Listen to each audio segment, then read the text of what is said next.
حضرت جنید بغدادی دجلہ کے کنارے جا نکلے اور آپ کے شاگرد بھی تھے آپ کے ساتھ، تو وہاں بہلول ملے۔ بہلول ایک مجذوب تھے، تو کہا کہ چلیے ان سے زیادہ بات کرتے ہیں۔ تو شاگردوں نے کہا یہ تو ایک دیوانہ شخص ہے اور آپ اس سے کیا ملیں گے، آپ اتنے پڑھے لکھے عالم اور اتنے بڑے فقیہ اور صوفی، اور ایک دیوانے شخص سے آپ ملیں گے؟ دنیا اس کو دیوانہ کہتی تھی، بہلول دیوانہ۔ لیکن سعدی بولے کہ سعدیہ نزدیک رائے عاشقاں، خلق مجنو نندو مجنو عاقل است، کا اصل تو عاقل یہ لوگ ہیں۔ تو خیر حضرت جنید بغدادی گئے اور بہلول کو سلام کیا، کہا کہ آپ کون ہیں؟ تو کہا میں جنید بغدادی ہوں۔ تو کہا کیا کرتے ہو؟ کہا کہ میں پڑھنے پڑھانے کی ذمہ داریوں میں لگا ہوں۔ تو آپ نے فرمایا کہ کھانے کے آداب جانتے ہو؟ تو کہا کہ ہاں، ہاتھ دھوئے جائیں، بسم اللہ شریف پڑھی جائے، چھوٹا لقمہ لیا جائے اور چبا چبا کے کھایا جائے، اور اس کے بعد الحمدللہ کہا جائے۔ تو بہلول کہنے لگا کہ میں تو آپ کو بہت بڑا عالم سمجھتا تھا، آپ تو کھانے کے ادب کو بھی نہیں جانتے۔ اور اپنا کپڑا اٹھایا، جھاڑا اور ایک جانب چل دیے۔ شاگردوں نے کہا ہم نے آپ کو کہا تھا کہ اس شخص کے پیچھے جانے کا کیا فائدہ، یہ تو دیوانہ شخص ہے۔ تو کہا نہیں میں اس کے پیچھے چلتا ہوں۔ پھر آپ اس کے پیچھے بھاگے۔ تو پھر بہلول نے پلٹ کے دیکھا، کہا کہ کون ہو؟ کہا کہ میں جنید ہوں، آپ کو ملنے آیا ہوں۔ تو آپ نے پھر ایک سوال کیا، گفتگو لمبی ہو جائے۔ تیسری مرتبہ بھی جب وہ اپنا دامن چھاڑ کے گزرے تو پھر آپ آگے بڑھے۔ انہوں نے پوچھا کون ہو؟ انہوں نے کہا کہ میں ایک عام سا شخص ہوں، تو آپ کے پاس جو ہے وہ سیکھنے آیا ہوں۔ تو کہا کہ میں نے تم سے پوچھا تھا کہ کھانے کے آداب کیا ہیں، تو تم نے یہ بتایا تھا۔ کہا جی میں نے تو یہی پڑھا ہے اور میں نے یہی بتایا ہے۔ تو کہا کھانے کا سب سے پہلا ادب یہ ہے کہ لقمہ حلال کا ہو، باقی لقمے چھوٹے چھوٹے توڑ کے کھائے یا چبا چبا کے کھائے یا جو ہے وہ پانی پہلے پیے یا بعد میں پیے، کہا یہ باتیں بات کی ہے۔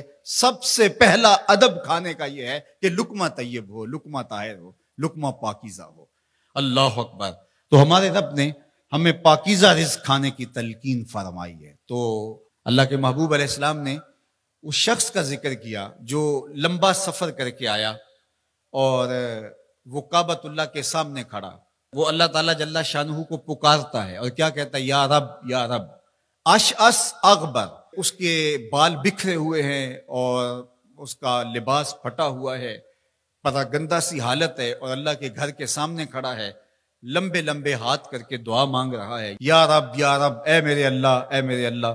لیکن فرمایا وَمَطْعَمُهُ حَرَامٌ وَمَشْرَبُهُ حَرَامٌ وَمَلْبَسُهُ حَرَامٌ وَغُذِّيَ بِالْحَرَامِ فَأَنَّىٰ يُسْتَجَابُ لِذَٰلِكَ۔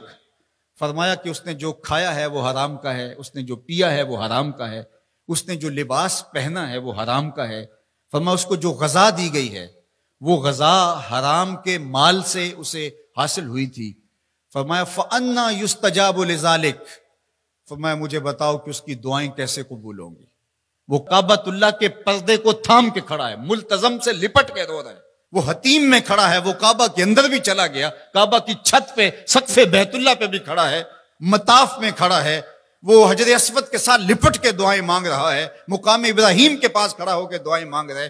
یمد یدہ، اس کے ہاتھ لمبے لمبے ہیں، یا رب کے کلمات اس کی زبان پہ ہیں، اور اشعث اغبر، غبار آلودہ بکھرے ہوئے اس کے بال ہیں، اور حالت پراگندہ ہے کہ کسی کو گزرتے ہوئے بھی ترس آ جائے، اور اللہ کے گھر میں کھڑا ہے تو وہ کیوں نہیں معاف کرے گا؟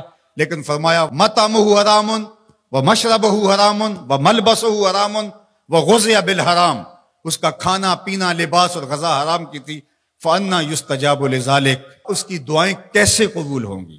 بلکہ علماء نے لکھا کہ جو شخص حرام کمائی کھاتا ہے اس کی اپنی دعائیں تو قبول نہیں ہوتی، نیک لوگوں کی دعاؤں سے بھی اس کا حصہ نکال دیا جاتا ہے۔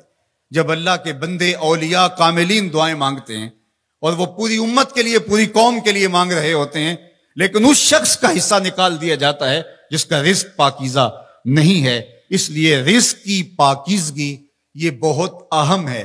رومی علیہ الرحمہ فرماتے ہیں کہ اگر تمہارا رزق پاک ہوگا، تمہارا رزق ستھرا ہوگا، تمہارے سینے میں معرفت کا نور پیدا ہوگا، اور اگر تمہارے سینے میں غل، غش اور حسد، بغض، کینہ اور نفرتیں پیدا ہو رہی ہیں تو پھر تم غور کرو کہ تمہارے رزق میں کوئی مسئلہ ہے۔